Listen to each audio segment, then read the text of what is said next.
Obadde okimanyi wano mu Buganda gano ge bayita amaduudu. Obadde okimanyi nti mu kukuba okutamiiza gasinga n'enjaga. Obadde okimanyi gavumula endwadde nnyingi nnyo. Nze ngaagala nnyo ku nsonga y'omukwano. Gwe obadde okimanyi amaduudu gano naddala nga gatandise okuleeta ebimuli bino bwe gasinga okukolera.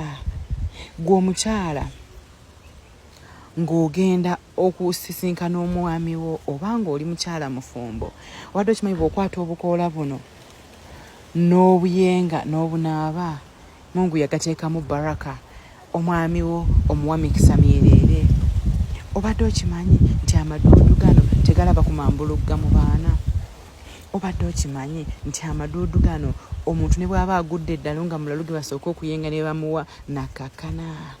Obadde okimanyi nti omusajja waba akutawaanya nnyo, amaduudu gano kikulu nnyo. Obadde okimanyi nti amaduudu gano gasiba embiro mu ddakiika budakiika. Byonna nno bye gakola bingi, naye nze ngaagala nnyo ku nsonga y'omukwano. Amaduudu gano ku mukwano eri omukyala n'omwami gasukka. Sooka ombuulire, gw'ogamanyiiko ki eyo gy'oli mu kitundu kyo? Kati ensigo ziizino ngenda kuzinoga nyongera ate okugasimbuliza ewalala kubanga ga mugaso nnyo.